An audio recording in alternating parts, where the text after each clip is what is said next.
What's up, guys? All right, so today we have Miss Willow here and we've got a new litter of puppies. We have Honey and Opie's litter of pups. They were just born about 2 weeks ago. So I'm gonna kind of walk you through everything, show you all the little puppies. They just opened their eyes, they're kind of learning how to walk around. And then I obviously have a new whelping blanket I'm gonna put down in there. Every single day I try to swap it out. Keep everything very, very clean. That's obviously the key. Let's go in here and let me show you all the pups. So they start like this, and then they turn into this. So this is exactly how this puppy right here looked when she was 2 weeks old. So in 4 months, they turn into this big old fluff ball. Honestly, you really can't get any better than this. Super duper, just perfect structure, that straight slash wavy coat, calm temperament. Honestly, everything you can ask for. Obviously right now you can't judge this puppy's temperament, but both of the parents are just literally perfect when it comes to the overall temperament and structure. So genetics don't lie. I know this dog is gonna be exactly like this puppy. So very excited to see these puppies kind of grow up and to develop everything that I'm looking for when I'm putting these parents together to breed them. For healthy puppies, you need a healthy, happy mom. If you have a healthy, happy mom, you're gonna have healthy, happy puppies. It just works. It works like that. I've never had a healthy, happy mom and not the same with the puppies. So, you're making sure they have good food. You're feeding these dogs a lot of food, and then they'll transfer that over to having fat and healthy puppies. And that's exactly what you're wanting. I don't really feed my adult dogs that do not have puppies or just living as a normal dog. I just feed them the kibble. I feed Life Abundance, all life stages, all my dogs. It's been amazing. I never had a single problem with it. You don't have to feed them very much. The only problem that I would maybe have is overfeeding the dogs that don't have puppies, because if you feed them too much of this, they will get fat because it's a very high absorbing and it's a very rich dog food. So literally my adult dogs only get about a measuring cup full of dog food morning and night, which feels like nothing, but if you feed them in really anything more than that, at least for my personal dogs, they're gonna get fat on you. So I really have to be careful on not overfeeding them. With the parents, the dogs that have puppies, they get a buffet. You feed them as much as they want until they're really done nursing. If you don't do that, they're gonna lose weight on you. It's just the reality of the game. So let's talk about how we keep these dogs, the moms, healthy, not fat, but healthy and producing lots of milk. Because if they're overly stressed or they don't have enough food, they're gonna cut down on their milk production just like a human. It's the same thing. If you're a woman and you're very stressed about your job or something like that, or your living or whatever, you're not gonna produce enough milk for your baby. Or if you're not eating properly, if you're not eating healthy, if you're not eating the right ways, you're not gonna produce enough milk. Literally, it's kind of funny, but humans and dogs, when it comes to birthing and producing milk and raising happy and healthy babies, it's honestly very, very similar. So let's go over what I kind of do. So I give the mamas, and then when the puppies start eating kibble, I give them this same food, but they get the all life stages, and I'm gonna give the mamas about three full cups. This usually, depending on how much food they need, this usually will last them the day. So they'll eat this whole thing within a day. They usually can't eat it all in one sitting, but that's kind of what I'm wanting them to do. I don't really want them to eat it all in one sitting. If they can, then I'm gonna do it bigger. Also, these bowls are a lot bigger. For my normal dogs who don't have to feed puppies, they get a smaller bowl because obviously it's not as much food. So I go to Tractor Supply. I like to just steal normal. It cleans a lot better. Other types of bowls usually don't clean as well, so I like to use this type. And then this is just the way I do it. I'm not saying this is the perfect way. I'm not saying this is the scientific way. I'm not saying this is the right way, so don't be like, oh, I don't like the way you're doing it because this isn't that. I really honestly don't care. I'm just like, I don't care about other people's opinions.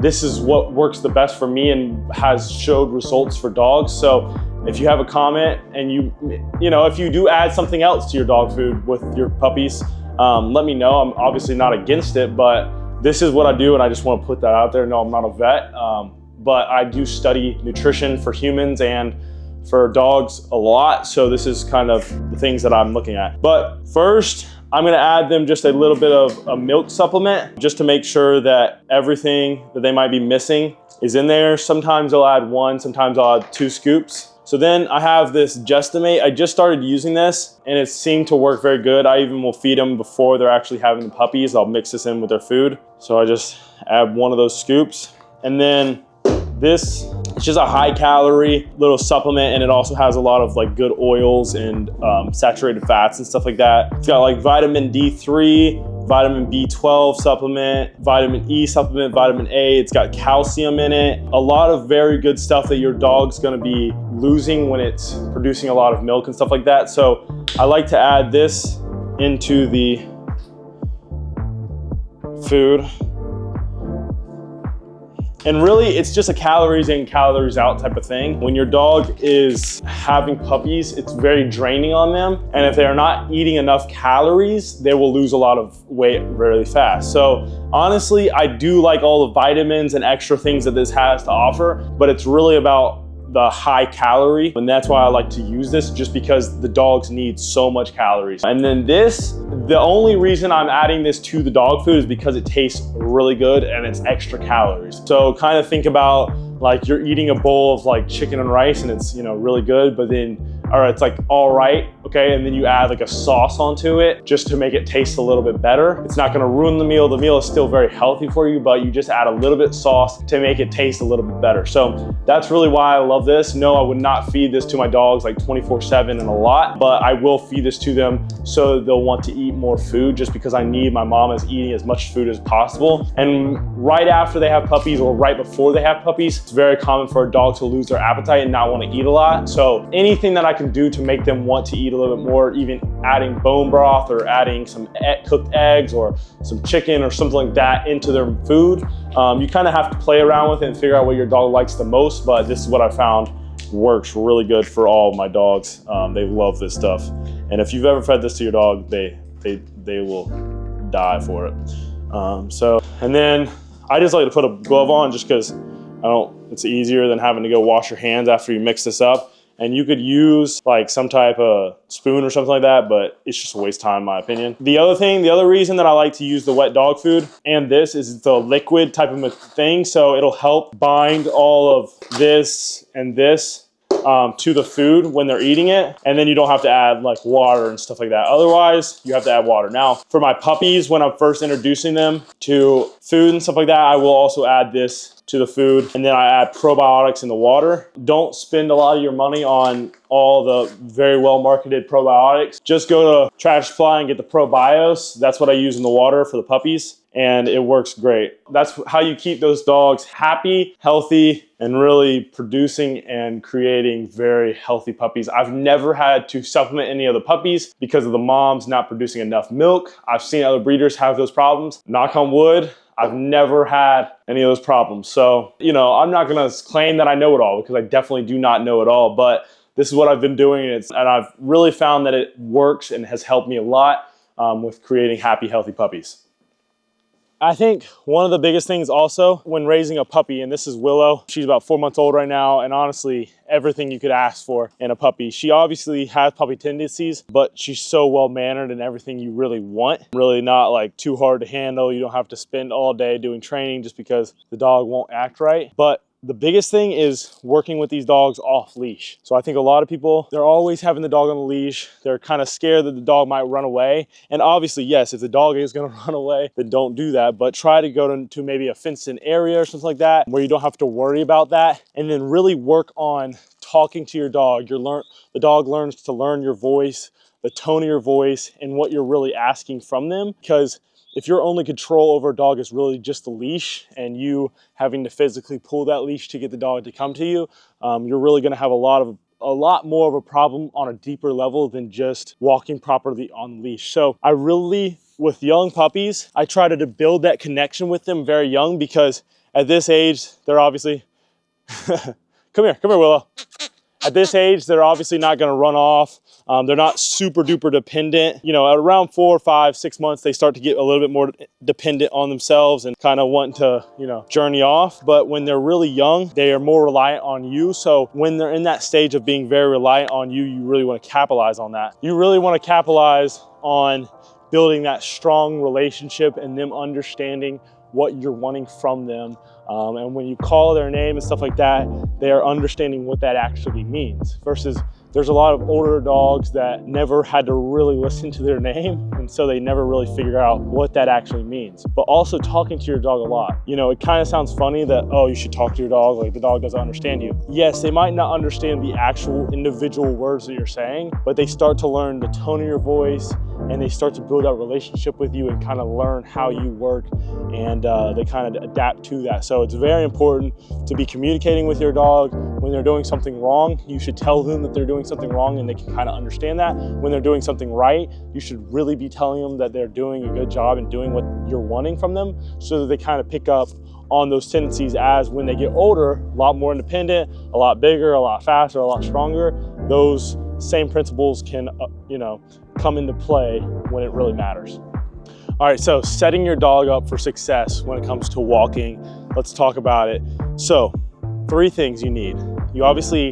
You need the genetics. If you're trying to get a dog that is just not genetically there, this is actually her like 5th time on a leash. She's just genetically able to pick up on how to walk on a leash. She's not super duper high drive, extremely smart, and her focus is genuinely on me and they want to be with me. So that's obviously the biggest thing. If you have a high working dog or a dog that's very energetic, it's going to be a lot harder to teach them how to walk on a leash. As I've been breeding dogs and breeding the best possible Goldendoodles that I can, I have made an emphasis on the genetics and creating a dog that is very easy to train. So that's number 1. Number 2 is you need to stop using harnesses. I always see people put harnesses on dogs and they teaching their dog how to walk with a harness, and all that's essentially doing, it's actually just making it more comfortable for those dogs to just pull. That's all it's doing, is it's just encouraging pulling. What I do here is I have a slip lead.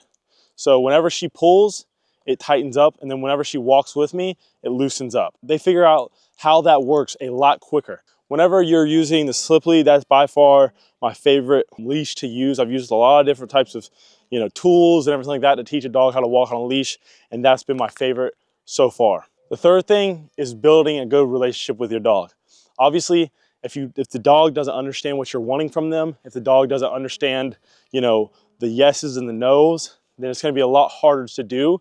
And you also need to walk with confidence. You need to take that dog and show them how to walk properly. You know, when you first put a leash on a dog, they're going to be very hesitant, kind of questioning things because they've never been on a leash. And you just need to be able to walk through it and be confident. Because if you're confident first, then your dog will be a lot more confident. But if you're very like, oh, like it's okay, like you're kind of skittish with the dog's going to be a lot more skittish. They can feel your energy and they can feel how you're feeling. So it's very important to be very confident with your dog and giving that confidence to the dog through expressing it through your voice and even the way you're feeling. They can pick up on a lot more than you think. Okay, so I have this chair in here for one reason and one reason only, and it's to sit here and literally just socialize the puppies. Let's talk about what that is. So for a dog, touch is so important, and it's so important especially for these puppies, because when they're older, they're going to be going to the groomers, they're going to be going to all these places where they're going to have to be touched, and you don't want those dogs to be reactive or anything like that. So it's very important to, even when they're 2 weeks old, 1 week old, or even 1 day old, that you're messing with them, socializing them, you know, rubbing them on their belly, rubbing on their back, touching their feet. I think feet is honestly one of the biggest things, because you don't want your dog to be, you know, annoyed when they're touching their feet. You know, when you're having to groom the dog and cut around their feet, it's very important that that dog is not like, you know, freaking out, so that the groomer can do their job to the best of their ability. So at this young age, that's one of the big ones that I'm always doing, is picking up the puppies. I like to flip them on their back too, just so they get used to that. Or, you know, another one is, a lot of these puppies are going to, you know, young families with little kids, and we don't want that, you know, to be a problem. So, you know, touching on them, you know, grabbing on their ears. I'm always thinking, okay, what if there's a little baby that didn't know and, you know, grabs on their ears? We never want a dog to be reactive or anything like that, and think about maybe, you know, snapping at a little baby or something like that. So putting them on their back, flipping them over, you know, touching all over, touching their face, touching their paws, and then I just go to the next one. So I kind of start like this.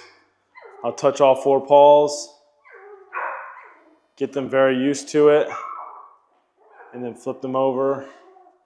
And you know, this seems like, oh, it's not that big a deal, but you do this every single day for 8 weeks. I'm telling you, there's a humongous difference with the puppies when they go home. So I think this is really a huge step that a lot of people miss. Another thing that I'll do is turn on vacuums, loud noises, trash bags, banging dog food bowls, any type of noise that they might be kind of scared of. You know, I'm not gonna say that they're always going home like completely not scared of everything. Some of that can also just be the personality and genetics of the dog. But I will say I think it helps a major part of the dog. So kind of just sit here and handle them. And you know, this little puppy doesn't much like it, but as they do more of it, they get a lot better at it. This puppy is so cute. This is a little boy. Love his markings. This puppy will look a lot like Willow, the older dog that I have in the videos. But as you can see, he's calmed down a little bit. Then you flip him over. You do the same thing. You know, most dogs, they're not going to be they don't really care if you touch their back. That's like the most common place that you're going to touch them. But it's really around the face, open the mouth. You know, what if you take your dog to the vet, they got something that's stuck in their mouth, you want to be able to see all the teeth, see everything, get access to it, and not have a problem. You have a lot of these dogs that are never socialized correctly, never touched correctly, and then you see a lot of problems in the future when maybe you have to take them to the vet and you need to look in their mouth, you know, see if, you know, maybe there's a problem or something like that, and you're not able to because the dog was never handled correctly. So things like that are very big for the overall development of your dogs.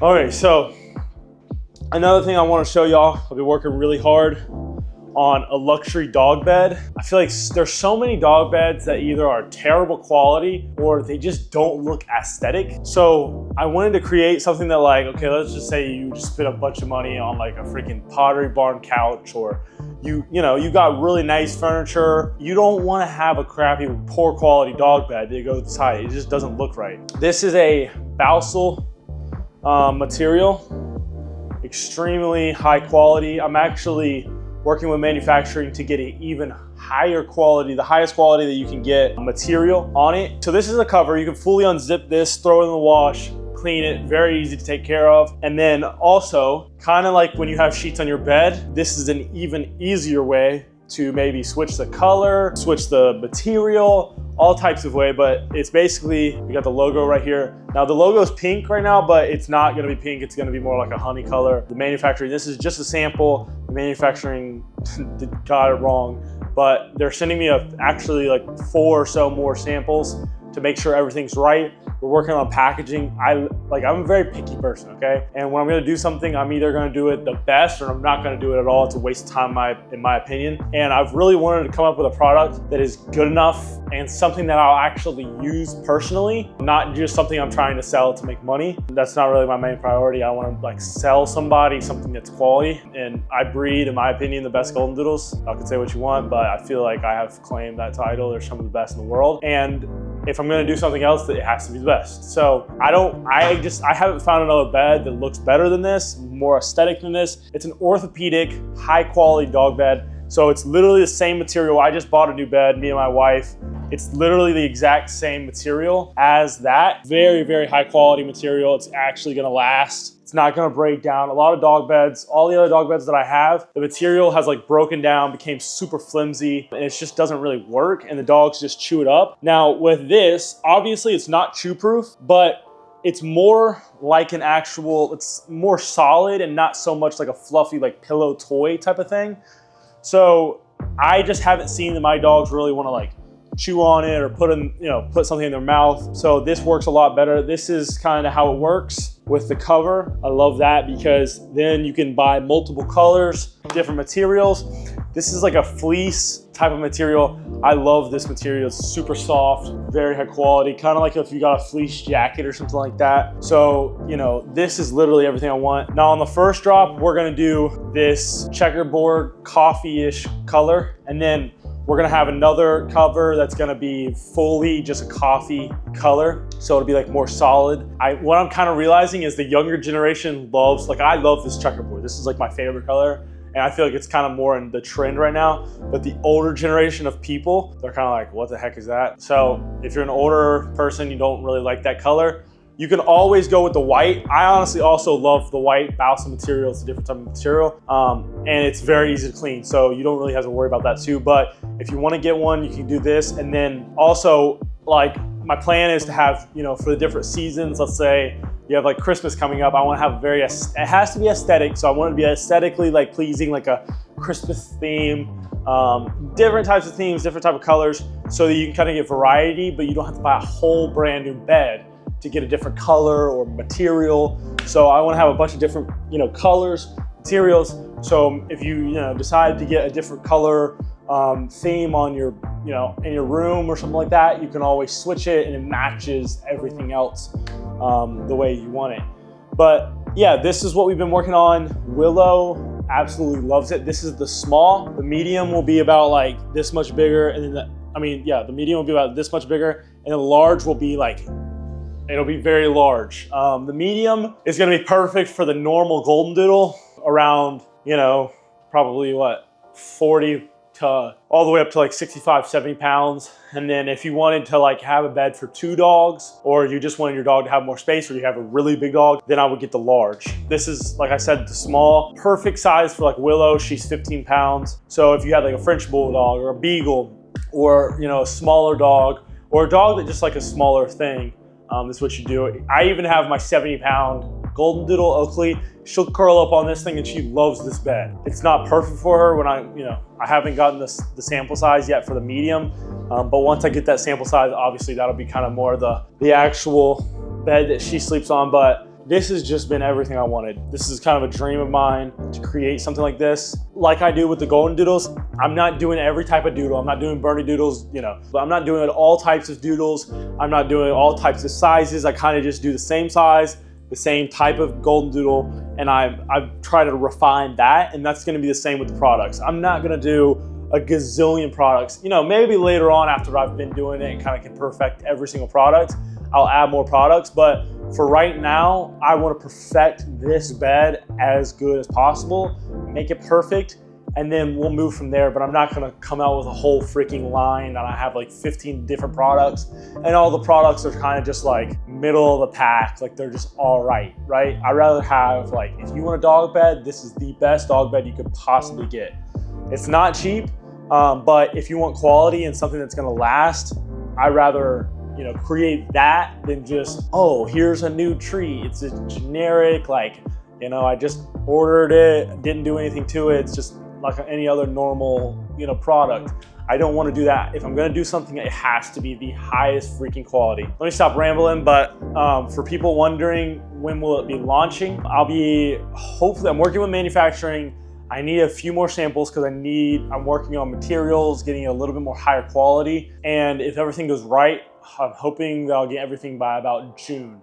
So I don't know exactly yet, but if you follow the page, the honey bed right here, you can kind of follow along, see as we grow. You know, this YouTube video is gonna be on YouTube for a long time. So, you know, when you're watching this video right now, it might be 2-3 years from now, and, you know, we might be a very successful, flourishing business. But right now, this is kind of starting stages. This is the very first sample that we have gotten. So hoping that we can just kind of keep going forward from here and literally have the perfect bed for your dog. And this is not just for Goldendoodles, this is for all dogs. All right, so that's it for the video. I hope y'all enjoyed everything. Yes, we'll be launching this amazing honey bed very, very soon. If you have any other questions, you can always drop a comment. Make sure you're following the Instagrams. And as always, I hope y'all are doing great. And we'll be releasing more videos very, very soon.